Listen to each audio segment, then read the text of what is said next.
Y ahora entonces, mis hermanos, quiero eh, preguntarles acerca de la clase pasada. Quiero que ustedes me hagan recordar a mí qué estuvimos viendo, qué fue lo que pasó, para luego comenzar con lo que vamos a ver hoy día. ¿Alguien se acuerda, mis hermanos?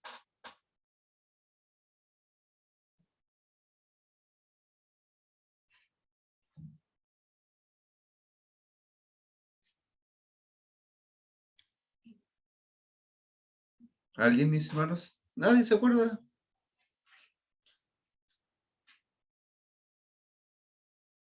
Habíamos estado bien participativos de lo que él preguntaba de, de las clases pasadas.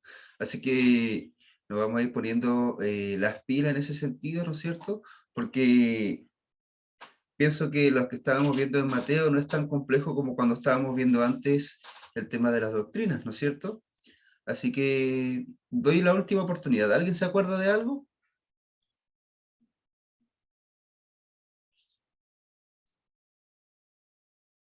Ya.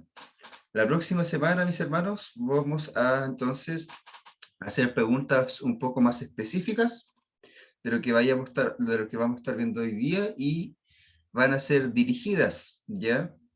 Así que más que preguntar en general, voy a preguntar personalmente, ¿no es cierto? Por ejemplo, mi hermano Rosabel, ¿qué pasó? Y ahí le digo, ya, así, por ejemplo, para que estemos atentos y podamos recordar lo que estamos viendo, porque o si no, ¿cómo vamos a aprender si luego no recordamos lo que hemos aprendido? Así que voy a compartir la pantalla.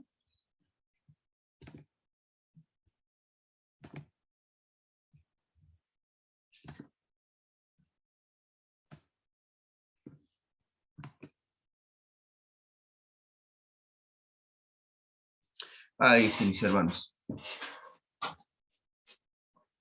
Vamos a comenzar entonces con este estudio bíblico del día de hoy, mis hermanos. Si ha llegado algún otro hermano, que el Señor le bendiga. Y vamos a empezar como siempre lo hacemos con lo que estuvimos viendo la clase pasada, ¿ya? Y lo tenemos acá, mis hermanos, ¿no es cierto? Vamos a darnos cuenta que la clase pasada estuvimos viendo acerca del arresto de Jesús, que eso se encuentra, ¿no es cierto?, entre Mateo capítulo 26, del 47 al 75. Recordemos que Mateo 26 es un gran tramo de la historia, ¿no es cierto?, y tiene tiene 75 versículos. Así que estuvimos viendo la última parte, ¿no es cierto?, donde Jesús, ¿no es cierto?, ya entra a la recta de ser arrestado. ¿Ya? Nos vamos a dar cuenta que primeramente Jesús, luego de haber estado en el Getsemaní, va y es arrestado, ¿no es cierto? Uno de sus discípulos, que sabemos nosotros que fue Pedro, le corta la oreja el siervo del centurión. Jesús lo reprende, ¿no es cierto? Le dice que si él quisiera pudiese ya, pedir ayuda a su padre y vendrían miles de ángeles, ¿no es cierto?, a ayudarle. Y al final esto es para que la palabra ¿no es cierto?, se cumpliera. Luego, ¿no es cierto?, Jesús llega ante el concilio. Este concilio, mis hermanos, consistía, ¿no es cierto?, entre los sacerdotes, el sumo sacerdote, los diferentes ancianos, que, que la verdad lo único que habían llegado ahí era para acusar a Jesús, y buscaban, ¿no es cierto?, mis hermanos, personas que pudiesen inculparlo falsamente, pero no encontraban nada, ningún testimonio que fuera en contra de Jesús, hasta que dos personas sí se prestaron para acusarlo de algo que podía ser acusado, ¿no es cierto? Y era el tema del templo, ¿se acuerdan? Que decía que él destruiría el templo, podía destruir el templo y reconstruirlo en 3 días. Vamos a darnos cuenta, mis hermanos, y quiero que recuerden esto, que ese fue el propósito por los cuales eh, los judíos arrestaron a Jesús. Nos vamos a dar cuenta en el capítulo de hoy día que luego cambian el por qué es arrestado, ¿no es cierto? Y vamos a darnos cuenta de algunas cosas. terminamos, ¿no es cierto?, con la escena de que Pedro niega a Jesús, ¿ya? Y nos dábamos cuenta de que acá Jesús había estado llorando, ¿no es cierto?, había estado clamando en el Getsemaní, y nos dábamos cuenta que todas estas situaciones eran bastante difíciles para Jesús, ¿ya? Y desde acá ya comenzaba toda esta copa amarga que él que estaba atravesando y que estaba tomando. ¿Ya, mis hermanos? Vamos a ver ahora entonces, ¿no es cierto? Había comenzado el arresto de Jesús, pero ahora vamos a ver el tema de la sentencia, ¿ya? Para ya luego la próxima semana vamos a ver el tema de la muerte, porque sabiendo nosotros acerca de la Escritura nos damos cuenta y conocemos la sentencia, ¿ya? No es necesario quedarnos callados porque, en cuanto a esto, porque conocemos el Evangelio, conocemos qué pasa, cuál es la sentencia que vamos a estar viendo hoy día. El dibujo que tienen atrás es la de Pilato, mis hermanos, hablando hacia el pueblo para ver qué hacer con Jesús, ¿ya? El relato de Mateo en cuanto a la situación de Pilato eh, es bastante corta. Ya hay otros evangelios que detallan un poco más lo que pasó con Pilato, pero esta lo resume para llegar a otros temas un poco más importantes, pero vamos a ver cosas bastante interesantes en cuanto al significado de lo que pasa con Pilato, de lo que pasa con la muchedumbre, ¿no es cierto?, con todos los que estaban ahí, ¿no es cierto?, lo que pasa con Judas también, y vamos a darnos cuenta de algunas cosas. Vamos a buscar, ¿no es cierto?, Mateo, y vamos a estar viendo, mis hermanos, recuerden, Mateo 27, pero la primera parte del 1 al 32, ¿ya? Mateo 27 tiene 62 capítulos. Vamos a ver la primera parte hoy día, la próxima semana la segunda parte, y después ya la siguiente vamos a estar finalizando con Mateo 28, ¿ya? Así que pueden buscar en sus Biblias porque vamos a leer, ¿ya? Mateo 27, del 1 al 31 es lo que vamos a estar viendo el día de hoy.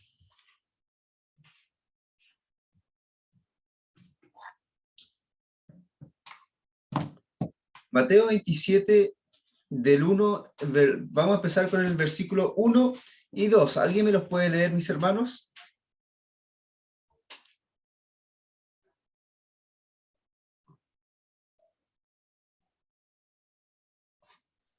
¿Yo? ¿Ya? Síganme. Venida la mañana, todos los principales sacerdotes y los ancianos del pueblo entraron en consejo contra Jesús para entregarle a muerte, y le llevaron atado y le entregaron a Poncio Pilato, el gobernador. Muchas gracias. ¿No es cierto? Bendita sea la palabra del Señor. Vamos a ver esta primera parte, ¿no es cierto?, que sería el título Jesús ante Pilato, ¿ya? Y yo tengo acá algunas partes en negrita, que es la que vamos a resaltar, porque nos van a entregar alguna información, ¿ya? Lo primero que nosotros vamos a entender acá cuando dice venida la mañana, todos los principales sacerdotes y los ancianos del pueblo entraron en consejo contra Jesús, conectándolo con lo que habíamos estado viendo, ustedes recuerden que ellos ya habían tenido un consejo en la noche, donde se juntaron, buscaron qué hacer y se juntaron con Judas para ir a buscar a Jesús y encarcelarlo, apresarlo, ya arrestarlo. Entonces fueron a buscar a Jesús y ellos, para, entre comillas, seguir las tradiciones y la tradición judía, o seguir la ley judía, y no ensuciarse, aunque es irónico, ellos no podían juntarse en la noche a hacer, ¿no es cierto?, toda la noche, ¿no es cierto?, a planificar, ¿no es cierto?, cosas importantes, porque estaba contra la ley, ¿no? Eso no se hacía en la noche, ¿ya? Habían otras circunstancias en la que ellos se juntaban de noche, como los fariseos, pero no era este el caso, ¿ya? Ellos se juntaron en este consejo de mañana, después de haber arrestado a Jesús, para, entre comillas, seguir la ley. Ahora esto es sumamente irónico porque ellos claramente estaban quebrantando un montón de otras leyes para poder apresar a Jesús, pero en cosas insignificantes eran en las que, ¿no es cierto?, ellos trataban de seguir. Por ejemplo, ¿no es cierto?, buscaron testigos falsos, ellos mintieron contra Jesús, le querían asesinar injustamente, y tantas cosas que eran más graves que simplemente tener una reunión de noche. Entonces vemos la hipocresía y vemos, ¿no es cierto?, todo lo contrario y todo lo injusto que está pasando en torno a los sacerdotes, ¿no es cierto?, los ancianos del pueblo, que estaban en contra de Jesús. Dice, ¿no es cierto?, que ellos entraron en consejo contra Jesús para entregarle a muerte, buscaban matarlo, ¿no es cierto? Dice, y le llevaron atado y le entregaron a Poncio Pilato, el gobernador. Es interesante, mis hermanos, darnos cuenta o saber un poco acerca de Poncio Pilato. Ya Poncio Pilato, este gobernador, las características que tenía Poncio Pilato como gobernador es que él estaba a cargo de un área chica, de una región chica, de, de Jerusalén, podríamos decirlo, del sector de los judíos, pero más allá de que tuviera un lugar chico o restringido para gobernar, sí tenía el poder de poder juzgar, ¿ya? Juzgar sobre la vida y juzgar sobre la muerte, de acuerdo, ¿no es cierto?, a cosas que le competían al Imperio Romano.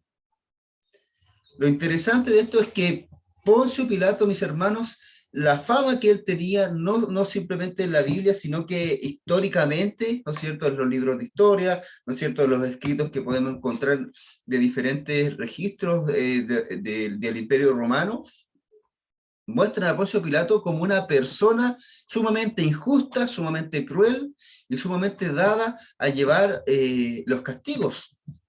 Entonces, el objetivo de los judíos a llevarlo ante Poncio Pilato era asegurarse de que Jesús, ¿no es cierto?, fuera entregado para morir. Y ellos estaban seguros de que cualquier cosa podía impulsar a Poncio Pilato para que esto sucediera. Ahora, ¿no es cierto?, nosotros sabemos que Poncio Pilato reacciona de otra forma, pero estas eran las características que él tenía, ¿no es cierto?, y por lo cual también lo llevaron apresuradamente ante él, ¿ya? Es lo primero que nosotros vamos a entender con respecto a la entrega de Jesús ante Poncio Pilato. Ahora, el texto drásticamente, ¿no es cierto?, cambia de escenario y nos vamos, ¿no es cierto?, a el verso siguiente, que es del 3, perdón, al 5, del 3 en adelante, ¿no es cierto?, que nos habla acerca de Judas, ¿ya? Y yo les voy a ir leyendo parte por parte, al menos esto, y luego vamos a seguir y vamos a darnos cuenta de algunas cosas. Como les dije, yo tengo puesto en negrita aquellas cosas que vamos a estar aclarando.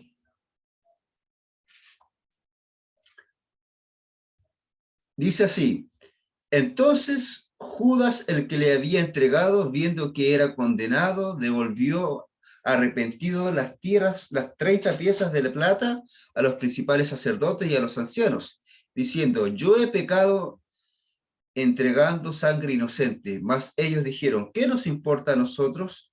Allá tú. Y arrojando las piezas de plata en el templo salió y se ahorcó. Es lo primero que nosotros vamos a ver, mis hermanos. Cuando vemos esta primera parte, nosotros vamos a darnos cuenta que el texto dice, viendo que era condenado. Dice que Judas, al ver que Jesús estaba realmente siendo condenado, se devolvió arrepentido, ¿ya? Hay algunos pastores, teólogos, incluso antiguos, que han sostenido, por ejemplo, como Spurgeon, por ejemplo, que Judas posiblemente podía haber pensado que Jesús no iba a ser juzgado, iba a escapar de lo que le iba a pasar. Pero la verdad, mis hermanos, es que Jesús venía a ser encarcelado, venía a ser entregado. Ahora, este arrepentimiento no es un arrepentimiento que nosotros podamos tomarlo como tal, ¿ya? Porque lo que leímos hasta el verso 5 dice que Judas lo que hace es ahorcarse a raíz de esta culpa. Entonces, no, no es el arrepentimiento que viene de la palabra metanoia, que significa cambiar el camino, ¿no es cierto? Ser transformado. Cuando íbamos de un lado, ahora nos vamos para el otro lado, sino que él toma otra mala decisión y escapa de la situación que había acontecido, quitándose la vida. Por eso dice, yo he pecado entregando sangre inocente. Judas sabía, ¿no es cierto? Y siempre supo que Jesús era inocente, que no había cometido ningún pecado, y hasta el fin él es capaz, a pesar de que traiciona a su maestro, de poder expresar a uno de los sacerdotes, a uno de los ancianos, que él es inocente. Pero, ¿no es cierto?, los ancianos y los sacerdotes ya habían obtenido lo que querían, por eso le dice, ¿qué nos importa a nosotros, allá tú? ¿No es cierto? Y arrojando las piezas de plata en el templo, salió y se ahorcó. Lo que yo tengo acá anotado, ¿no es cierto?, en negrita dice, y arrojando las piezas de plata al templo, tiene un significado bien especial, mis hermanos, porque recordemos que en el templo no podía entrar cualquier persona, ¿ya? Podían entrar a los atrios del templo, a los patios del templo, pero no al templo como tal, al templo mismo. Al templo solo entraban los sacerdotes, ¿no es cierto? Y en la parte del lugar santísimo podía entrar solo el sumo sacerdote. Entonces, cuando Judas dice que tira las piezas de plata en el templo, está queriendo decir que de lo que él ha hecho también han participado los sacerdotes. ¿Ya? Es una forma de expresar también y de revelar lo que ellos han hecho. Por eso después él salió y fue y se ahorcó, porque él no pudo lidiar, ¿no es cierto?, con lo que había hecho, y la verdad es que tomó una decisión que no se conlleva con un real arrepentimiento, ¿ya? Vamos a seguir, ¿no es cierto?, del 6 al 8 dice, los principales sacerdotes tomando las piezas de plata dijeron, no es lícito echarlas en el tesoro de las ofrendas porque es precio de sangre. Y después de consultar, compraron con ellas el campo del alfarero para sepultura de los extranjeros, por lo cual aquel campo se llama hasta el día de hoy campo de sangre. Lo importante de esta parte, mis hermanos, de lo que estamos viendo acá, es que los sacerdotes, ¿no es cierto?, y los ancianos siguen teniendo estos gestos que son medios incoherentes, ¿ya? Porque siguen tratando de cumplir la ley cuando en cosas más importantes la están desobedeciendo completamente, ¿ya? De partida, ¿no es cierto?, ellos toman la plata que Judas les había tirado y no la quieren nuevamente devolver al tesoro donde ellos tenían las ofrendas. Lo más probable, ¿no es cierto?, de ahí sacaron esta plata para pagarle a Judas, sino que, ¿no es cierto?, ellos terminan comprando un terreno, ¿no es cierto?, que vendría siendo una especie de sepultura, ¿no es cierto?, o una especie de cementerio. Ahora, es interesante que ellos no quieren mezclar la plata porque siguen, ¿no es cierto?, quieren seguir cumpliendo la ley, ¿no es cierto?, de no ensuciar una cosa que ellos consideran sagrado cuando ellos mismos sacaron esa plata para utilizarlo en algo que era sucio, y ellos mismos ya estaban ensuciando sus vidas, ¿no es cierto?, y cada cosa que ellos podían estar utilizando. Entonces nos vamos a dar cuenta que no tiene sentido lo que está pasando con ellos, ¿ya? Vamos a ver que, ahí, vamos a ver, mis hermanos, que está todo esto, todas estas tensiones entre que los judíos, ¿no es cierto?, los sacerdotes y los ancianos cumplen algunas cosas, pero no cumplen otras, de acuerdo, ¿no es cierto?, a lo que les conviene. Y, ¿no es cierto?, ocupan la plata en algo que para ellos supuestamente es más acorde, ¿no es cierto? Esta plata que está manchada con sangre la utilizan para comprar un lugar donde, ¿no es cierto?, se va a sepultar gente, extranjeros, ¿ya? Y por esto es llamado campo de sangre. Para ellos esto de alguna forma era la ocupación más apropiada para este dinero. Y luego, ¿no es cierto?, el verso 9 y 10 de esta parte de la muerte de Judas nos dice, ¿ya? Así se cumplió lo dicho por el profeta Jeremías, cuando dijo, y tomaron los 30 piezas de plata, precio del apreciado, según precio puesto por los hijos de Israel, y la dieron para el campo del alfarero, como me ordenó el Señor. Entonces, recordando que Mateo está escribiendo a los judíos de las nuevas generaciones, ¿no es cierto?, de la cristiandad,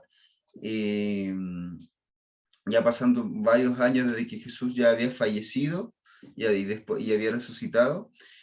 Entonces, estos judíos leían, ¿no es cierto?, y Mateo hacía referencias al Antiguo Testamento, a los profetas que hablaban acerca de Jesús. Entonces, en la profecía hablaba, ¿no es cierto?, de que se iba a comprar una tierra con la plata, ¿no es cierto?, del apreciado, ¿no es cierto?, según el precio puesto al hijo de Israel, a los hijos de Israel, ¿no es cierto?, o puesto por los hijos de Israel. Entonces, claramente era la profecía acerca de lo que iba a pasar con Judas, lo que iba a pasar con ese terreno, y que estaba muy ligado a la entrega de Jesús, ya porque Jesús fue vendido por este discípulo. ¿Ya? Vamos a darnos cuenta que esto debiese hacer sentido y poner más, añadir sentido al texto para aquellos judíos que en ese tiempo estaban leyendo, ¿no es cierto? Mostrando que realmente las escrituras se estaban cumpliendo. Nos vamos a dar cuenta que este es como una especie de paréntesis con todo lo que está pasando con Poncio Pilato, pero es importante porque de alguna forma añade al texto el hecho de que Jesús es inocente. Judas vuelve a decir que Jesús es inocente, ¿no es cierto? Se habla del Antiguo Testamento y nos damos cuenta, ¿no es cierto?, que al menos esta parte de la muerte de Judas refuerza para los judíos que está leyendo, ¿quién es Cristo? ¿Quién es Jesucristo? ¿Ya? ¿Cuál es su inocencia, ¿no es cierto? Y cuán injusto es lo que está pasando en este momento. ¿Ya?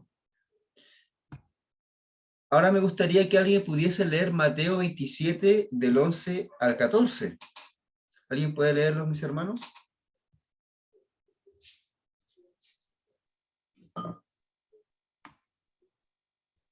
¿Yo, pastor? Amén, mi hermana. Dice la palabra del Señor. Jesús, pues, estaba en pie delante del gobernador y éste le preguntó, diciendo, ¿eres tú el rey de los judíos? Y Jesús le dijo, tú lo dices. Y siendo acusado por los principales sacerdotes y por los ancianos, nada respondió. Pilato entonces le dijo, ¿no oyes cuando cosas testifican contra ti? Pero Jesús no les respondió ni una palabra, de tal manera que el gobernador se maravillaba mucho.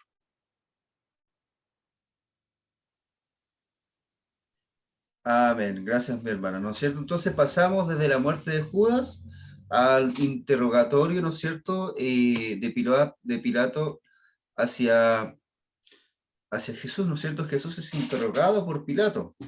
Y lo que leyó nuestra hermana Rosana es sumamente importante porque nos va a mostrar ciertas cosas. Por ejemplo, ¿no es cierto? Lo que tengo acá oscurecido dice, ¿eres tú el rey de los judíos? Y Jesús le dijo, tú lo dices.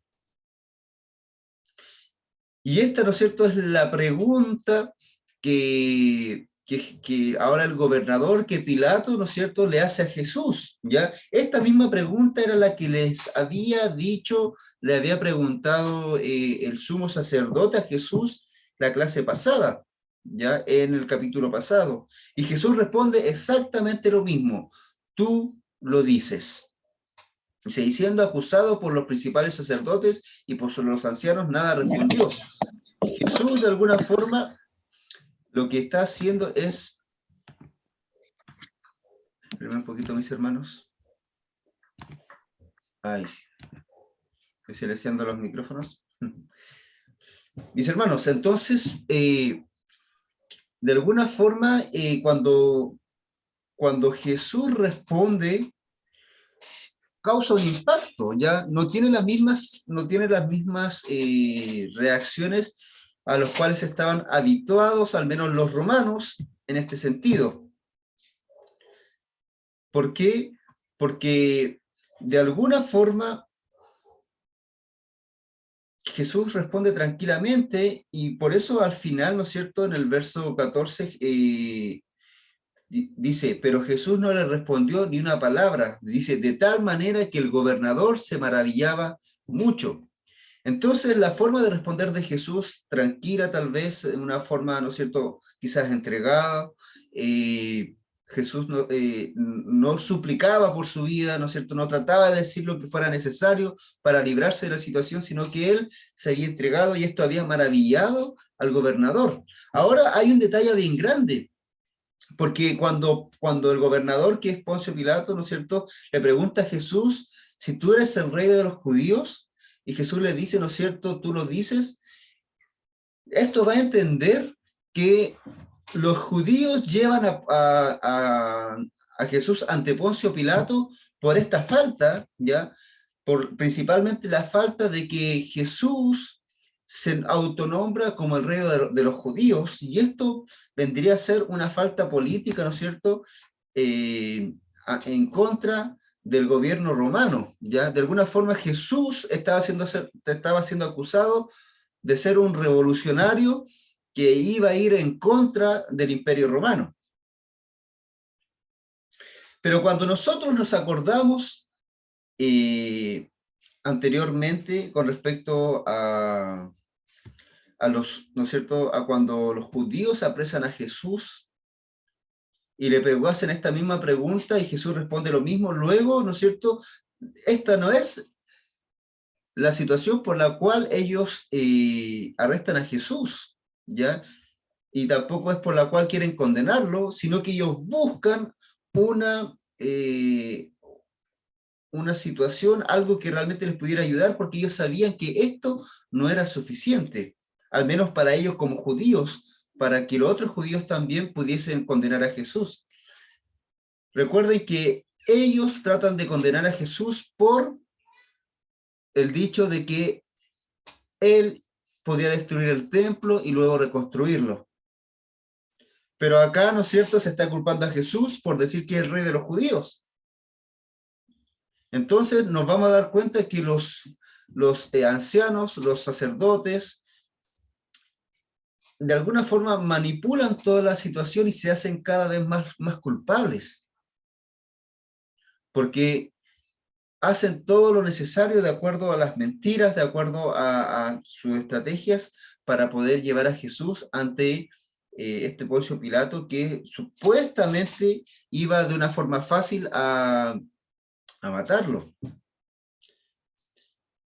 Pero nos damos cuenta que la reacción de Jesús lo que hace ante lo que produce en el gobernador es maravillarlo mucho.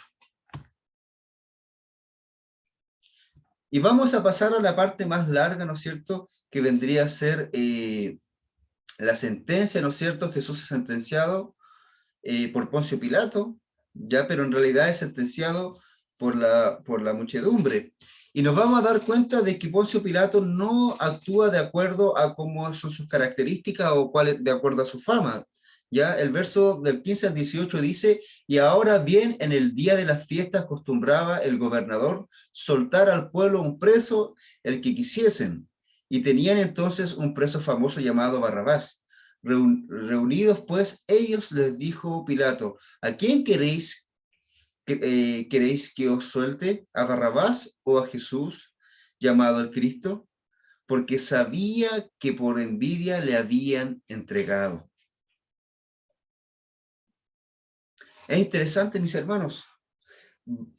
Poncio Pilato, a pesar de haber sido un gobernador cruel, un gobernador, ¿no es cierto?, que había sido tirano, que había fácilmente matado judíos o había hecho cosas que eran bastante crueles, él sabe que Jesús era inocente.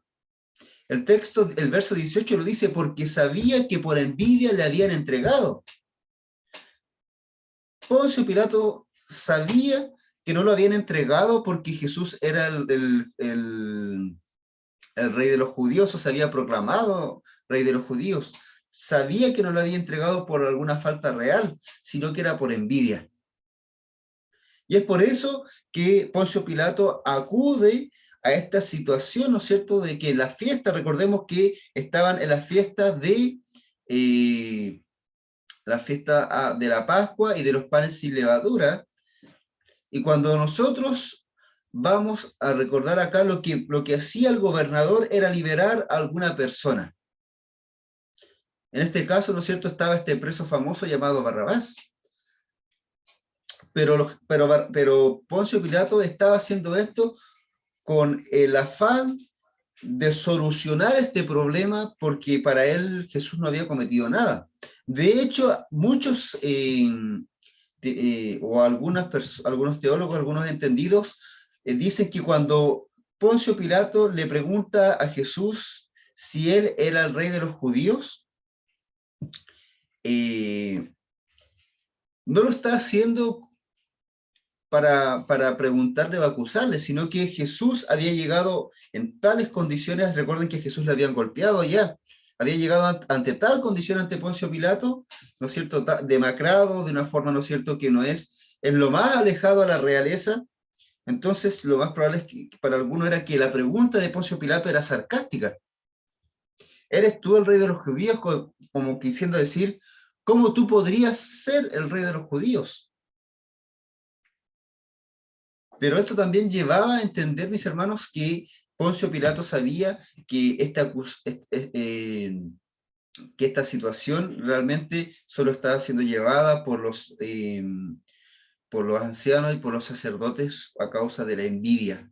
¿Ya? ¿Envidia por qué? Porque Jesús realmente había influenciado a la multitud y ellos siempre habían quedado en vergüenza en cuanto a la palabra, había quedado en vergüenza, ¿no es cierto?, en cuanto a la sabiduría, a los dichos de Jesús, ¿no es cierto?, y a su ministerio.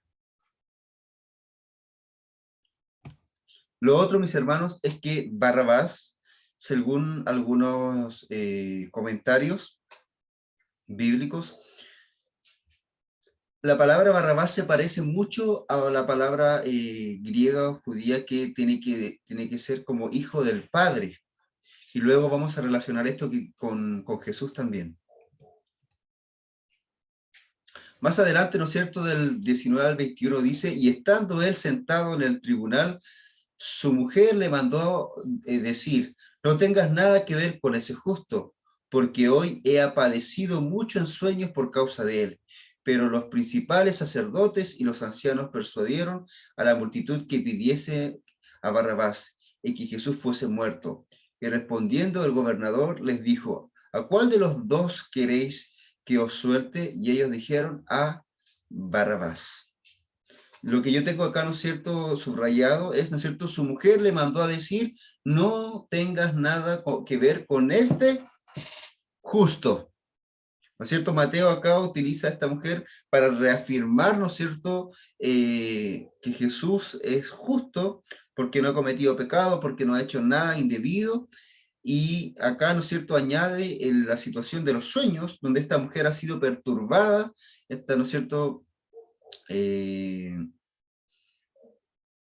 a causa de los diferentes sueños. No se sabe qué habrá soñado esta mujer, pero claramente esto contribuye al hecho de que Jesús es inocente, ¿no es cierto? Y está la influencia de la mujer, de Poncio Pilato, pero también está la influencia del pueblo, ¿no es cierto?, de los sacerdotes y los ancianos y por todo el pueblo, dice, ¿no es cierto?, pero los principales sacerdotes y los ancianos persuadieron a la multitud que pidiesen a Barrabás y Jesús fuese muerto. Entonces estaban estas dos fuerzas, ¿no es cierto?, porque lo más probable es que esta mujer no hubiese sabido lo que estaba pasando. Ya recordemos que en esa misma noche Jesús es arrestado por los judíos y de mañana es llevado ante Poncio Pilato temprano.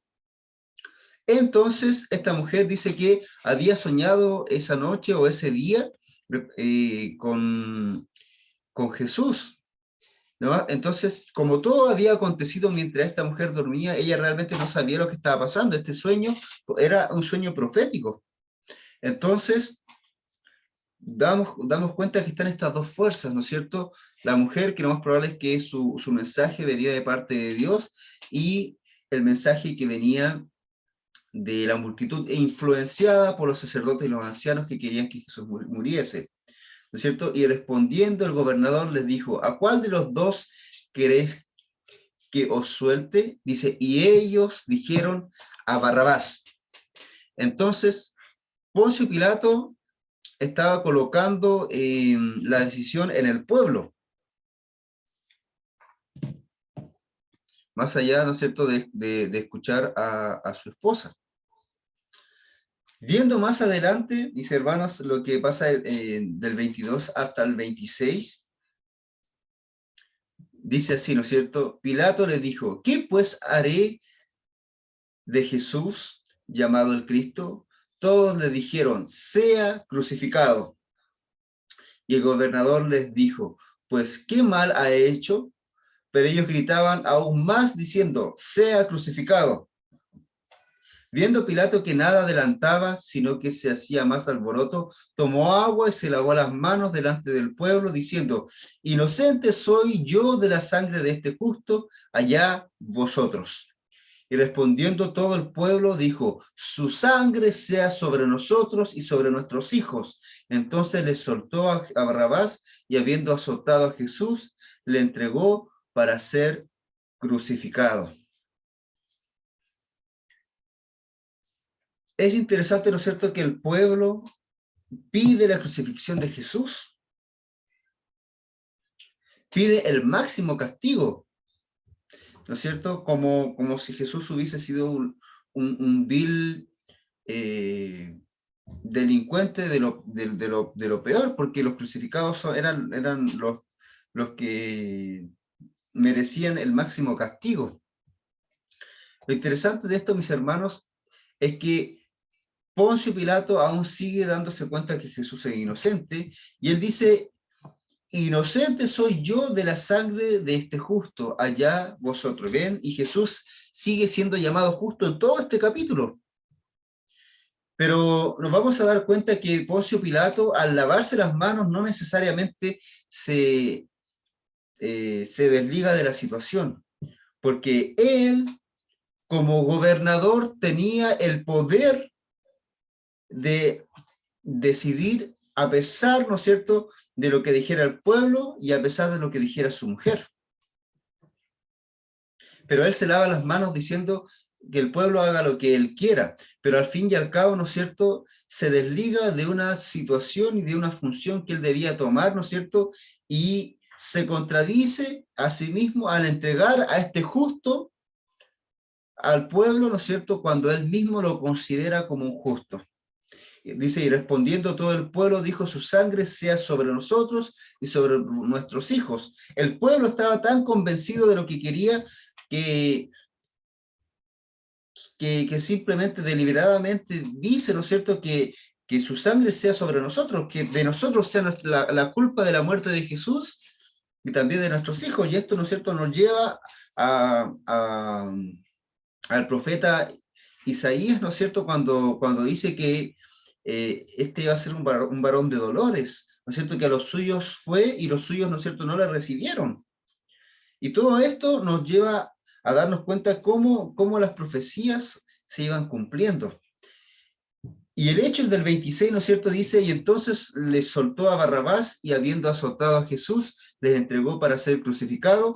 El hecho de haber azotado a Jesús, mis hermanos, era, si bien no era el castigo en sí, porque el castigo iba a ser la crucifixión, este previo castigo era tan cruel como la misma crucifixión. Muchos incluso morían antes de llegar a la crucifixión por los azotes. Los azotes, ¿no es cierto?, no eran simplemente azotes, sino que los látigos tenían partes de huesos o tenían partes de metal que desgarraban la piel y desgarraban los músculos. dejando, ¿no es cierto?, la piel, o sea, la carne viva, descubierta, y muchos morían a raíz de los azotes. Lo otro, mis hermanos, es que a raíz de los azotes quedaban tan mal los condenados que tenían muy pocas posibilidades de durar mucho tiempo en la cruz. Duraban muy poco por los azotes que habían tenido. No sé si ustedes han visto, no sé, la película de la Pasión de Cristo, esta realizada por Mel Gibson. Es una película que es súper cruda en cuanto a lo que pasa con Jesús, ¿no es cierto? A cómo Jesús es castigado. Una película donde se ve mucha sangre, se ve muchas cosas, pero lo más probable es que es una de las películas más cercanas a la realidad. Y nos vamos a dar cuenta que Jesús es capaz de resistir todo esto por nosotros, no solo la crucifixión, sino que también toda esta flagelación.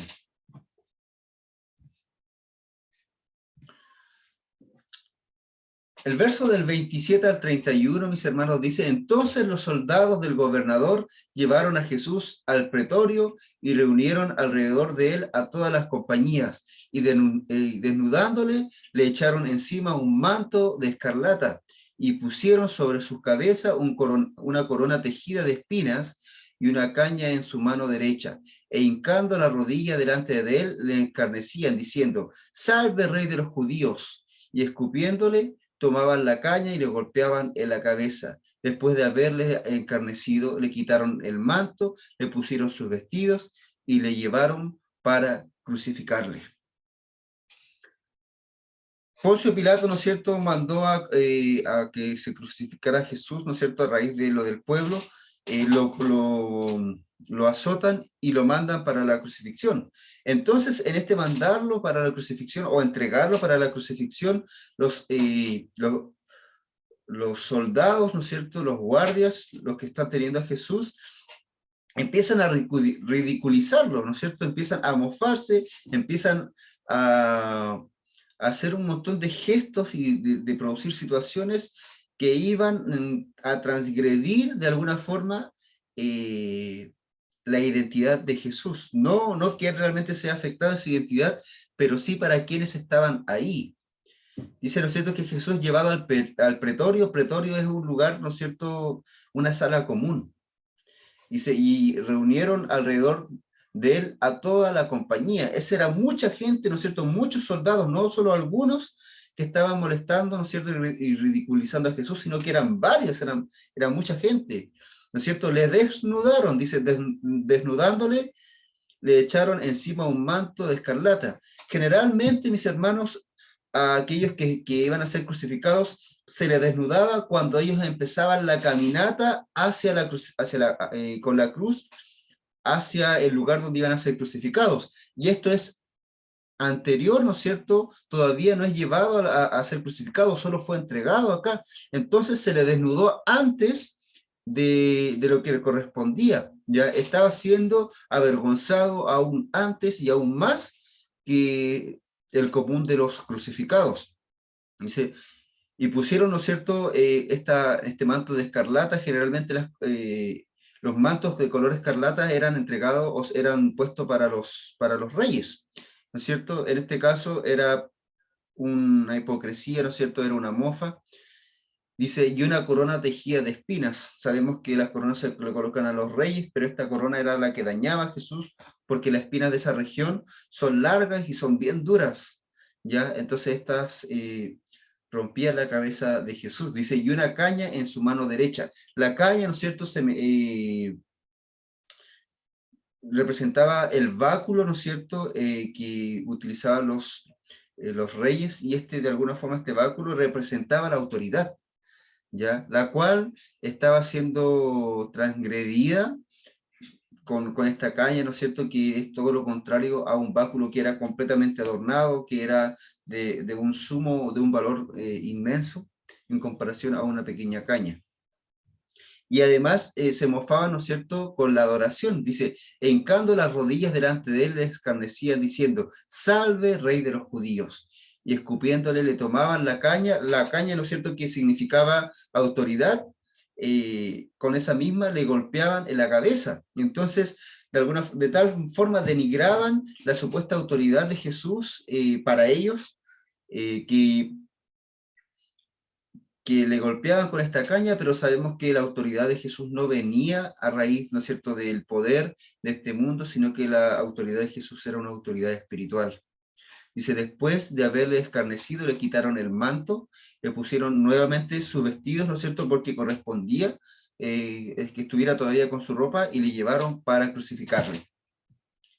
Ahora, llevarlo para crucificarle, mis hermanos, un dato es que ellos tomaban el camino más largo para poder llegar hasta el lugar donde iba a ser crucificado, para que vieran todo el mundo, y había un heraldo, alguien que iba diciendo los crímenes por el cual la persona que estaba llevando la cruz era la que iba caminando y diciendo por qué estaba siendo condenado, para todos aquellos que de alguna forma quisiesen rebelarse, también supieran cuáles eran las consecuencias.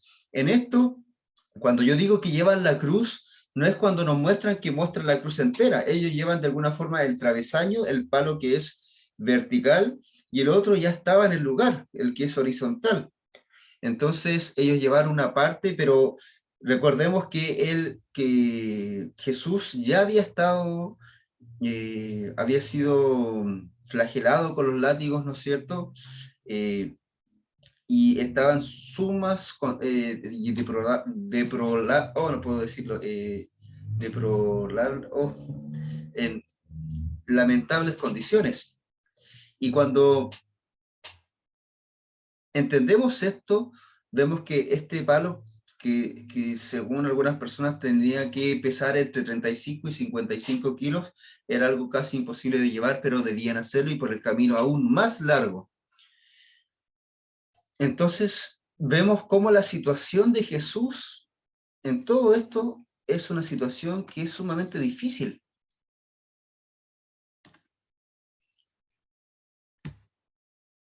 Cuando, mis hermanos, nosotros vemos lo que Jesús pasó, nos vamos a dar cuenta que el sacrificio de Jesús, no solo en la cruz, fue terrible, sino que todo lo que pasó anteriormente es también terrible, muy, muy terrible. Y algo, mis hermanos, que nos muestre también este texto, para que nosotros vayamos reflexionando y no simplemente quedándonos con los datos, que si bien estos datos nos revelan un poco de la gravedad y de las circunstancias tan terribles, pero también hay una reflexión bien importante que me gustaría que ustedes pudieran tomar en cuenta. Cada uno de los participantes de lo que hemos estado viendo hoy día, ¿no es cierto?, empezando por los sacerdotes, ¿no es cierto?, los ancianos, Judas, Poncio Pilato, la multitud, los guardias, todos tenían la oportunidad de decidir, ¿no es cierto?, por Jesús, pero deciden por lo contrario. La palabra clave acá, o el personaje clave acá, es Barrabás.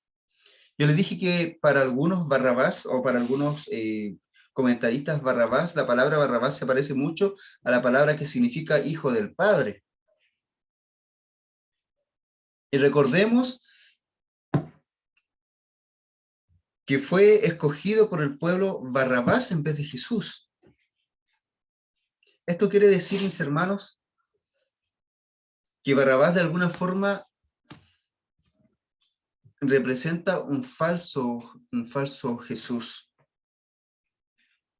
a uno que sí es culpable, a uno sí que era famoso y que era un delincuente, a uno que sí merecía la cruz, pero a ese escogen para libertar, y niegan a Jesús y lo condenan a muerte.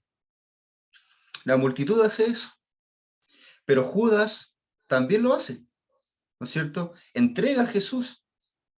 Y cuando supuestamente se arrepiente de lo que pasa, no va, ¿no es cierto?, en pos de Jesús, sino que va en pos de la muerte. Entonces niega a Jesús, lo entrega. Lo mismo pasa con Poncio Pilato. Poncio Pilato tenía la oportunidad de hacerle caso a su esposa que había tenido este sueño revelador. Pero va, ¿no es cierto?, y no escoge salvar a Jesús teniendo todo en sus manos para hacerlo, sabiendo que era justo, sino que lo entrega a la multitud. No escoge a Jesús, lo rechaza. Lo mismo pasa, mis hermanos, con los fariseos, perdón, no con los fariseos, con los sacerdotes, con los ancianos, que ellos, ¿no es cierto?, buscan matar a Jesús, lo rechazan desde mucho antes, teniendo la oportunidad. Estamos, ¿no es cierto?, ya a puertas de finalizar este capítulo, pero a principios del capítulo, ¿no es cierto?, los fariseos, los saduceos y todos los principales de la ley están, ¿no es cierto?, con Juan, buscando congraciarse con el pueblo y con Juan, queriendo bautizarse, y les dice, mejor busquen frutos de arrepentimiento. Estos mismos son los que ahora están crucificando a Jesús. Teniendo la oportunidad de arrepentirse, van y rechazan a Jesús. Los guardias también, ¿no es cierto?, rechazan a Jesús cuando se mofan de él, ¿no es cierto? Sabiendo lo que es, por qué estaba siendo crucificado, se mofan con todos los símbolos que muestran, ¿no es cierto?, la caña, ¿no es cierto?, la corona de espinas, el manto y las reverencias, todos en este capítulo, o al menos en esta primera parte del capítulo, rechazan a Jesús. Y podríamos decir que van por Barrabás. No sea, mis hermanos, que nosotros con nuestras actitudes, con nuestras decisiones, estemos rechazando a Jesús.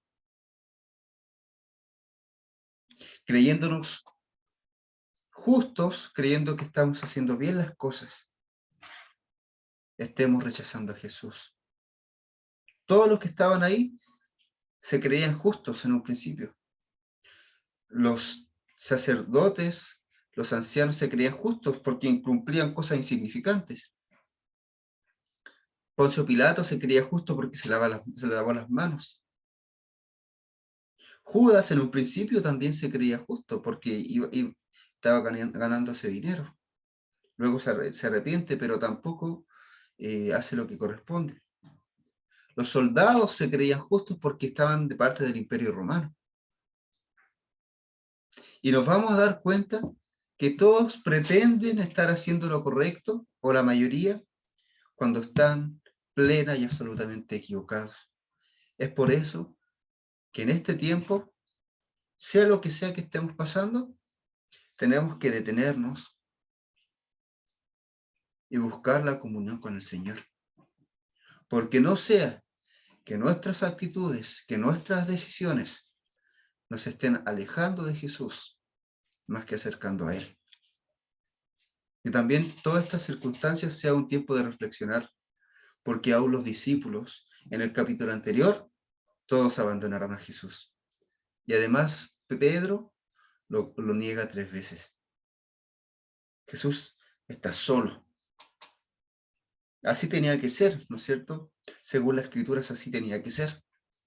Pero esto también que nos lleve a reflexionar lo que el Señor quiere para nosotros. Porque teniendo todas las señales, ¿no es cierto?, y todas las oportunidades de decidir por Jesús, muchas veces no lo hacemos.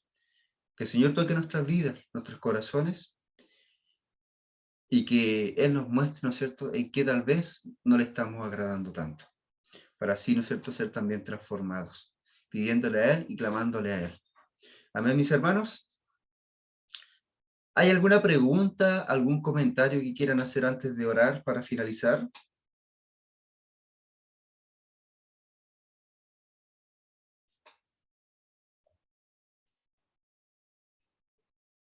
¿Hay algún comentario, mis hermanos? ¿O pregunta?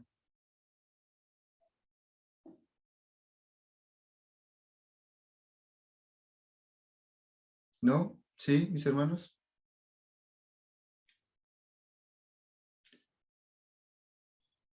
Hable ahora o calle para siempre. Pastor, Hermana Rosana. sí, es que sabe que con respecto a Judas, Judas al final,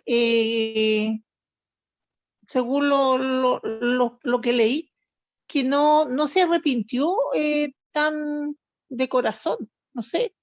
¿Por qué? Porque resulta que más bien Judas le dio un remordimiento, ¿ah? De haber traicionado a Jesús.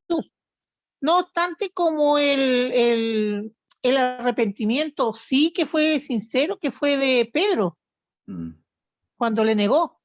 La palabra dice que se arrepintió y lloró amargamente.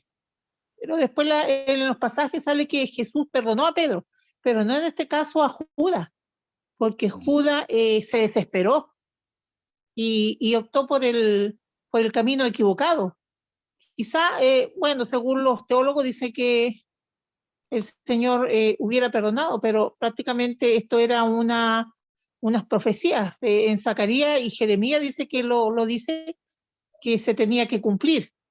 Entonces, yo creo más eso que Judas se desesperó. Y ahí estuve investigando, alusión a esto, ahí en 2 Corintios 7:10 también sale algo parecido, que sale, que se lo voy a leer, que lo tengo listo. Dice 2 Corintios 7:10. Dice, porque la tristeza que es según Dios produce arrepentimiento. Esa es la tristeza que yo me imagino que sintió Pedro cuando lloró. Y dice para la salvación, de que no hay que arrepentirse, pero la tristeza del mundo produce muerte. Yo creo que ahí está Judas, que no se arrepintió, conociendo y haber estado con el maestro, prácticamente no lo conocía. Eso nomás, pastor. Gracias, mi hermano Rosana, exacto. ¿No es cierto? Ese texto es muy atinado, el de la tristeza. Sí, ¿no es cierto? La tristeza que es para salvación es la que produce frutos, mientras que frutos para vida. Mientras la otra tristeza que es del mundo, ¿no es cierto? Esa tristeza que no lleva ningún consuelo, que no lleva ningún fruto, que no lleva ninguna sanidad de por medio, porque en realidad no hay arrepentimiento real en ella. Con respecto a Judas, ¿no es cierto? También el texto bíblico dice que él es el hijo de condenación. Entonces, pareciera que Judas no tenía opción, ¿no es cierto? Como que nació para ser condenado, porque la Biblia lo decía así de antes, pero la verdad es que Judas tomó sus propias decisiones, ¿ya? Nadie lo obligó, nadie le puso ¿cómo se llama? Nadie lo presionó, nadie hizo realmente nada, solo que Judas fue tentado y, ¿no es cierto?, reaccionó a esa tentación. Ahora Jesús también fue tentado, pero Jesús no hizo nada. Jesús negó la tentación. Así que nosotros por eso también tenemos que ir siempre evaluándonos y dar pasos de acuerdo a la voluntad del Señor, ¿no es cierto? No significa que no nos podemos equivocar, no significa que siempre por ser cristiano vamos a andar bien, no. Significa, ¿no es cierto?, que tenemos la oportunidad de siempre volver al Señor. Así que mis hermanos, vamos a orar por este texto. Recordemos, la próxima semana vamos a ver la segunda parte de este capítulo, que es todo lo que es la crucifixión, y la siguiente semana vamos a estar viendo el tema de la resurrección, ¿no es cierto?, que ya sería el fin de Mateo. Ya entonces nos quedan solo 2 clases de Mateo, para luego los últimos jueves de este año. Ven que ya estamos en diciembre ya, los últimos jueves de este año estar viendo temas relacionados a este fin del año, ¿ya? Así que vamos a orar, mis hermanos. Señor, estamos aquí delante de su presencia para darle gracias, porque hemos podido estudiar de su palabra, hemos podido aprender de ella, hemos podido, Señor, humillarnos, Señor, ante usted, reconociendo que necesitamos cada día, a pesar de que conocemos, Señor, estas historias, conocemos la palabra, conocemos, Señor, ya hemos leído tantas veces, pero reconocemos, Señor, que necesitamos aprender cada día más de usted. Reconocemos que necesitamos, Señor, conocer cada día más a profundidad lo que usted hizo, Señor, y cómo se dio por nosotros, Padre Santo. Reconocemos, Señor, que todos los traicionaron, Señor. Su misma palabra dice, Señor, que todos, Señor, pecamos, Señor, que todos, Señor, hemos sido destituidos de la gloria de Dios. Su misma palabra dice que todos los hemos abandonado, Señor, no simplemente los judíos, Señor, sus discípulos, Señor, y quienes estaban alrededor en ese tiempo, sino que todos, Padre mío. Pero usted, Señor, nos da salvación, bendito Dios, y nos da perdón de pecados, Señor, y tenemos la oportunidad cada día, Señor, de ir a usted, de volver a usted, Señor, y de tener una relación con usted. Gracias, Padre Santo, porque esta palabra, Señor, nos anima, Señor, a buscarle, Señor, con conciencia, a humillarnos, Padre mío, y poder preguntarle, Padre Santo, en qué estamos fallando y en qué estamos bien, Padre Santo. En el nombre de Jesús, permítanos, Señor, comprender aún más las Escrituras, comprender aún más los Evangelios, Padre Santo, porque estos nos hablan de usted, Padre mío. ¿Qué más importante, Padre? Gracias, bendito Dios. Lo entregamos, Señor, este estudio bíblico a cada uno de los que están presentes, a uno de los que no han podido estar. También, Señor, los entregamos a usted, Padre mío, que su presencia siga con cada uno de nosotros, Señor. Bendiga a nuestras familias, bendiga a nuestras iglesias, Señor, y bendíganos a todos, Padre mío. En el nombre de Jesús. Amén. Mis hermanos, pueden desbloquear sus micrófonos. Ya para ir despidiéndonos. Así que el Señor les bendiga, mis hermanos. Bendiciones, hermano. Chaito. Nos vemos. Saludos a todos. ¿Que yo? Siempre sonría por detrás. Sí. ¿Qué es eso? Te molestamos. Saludos, mis hermanos, que el Señor les bendiga. Chao. Chao.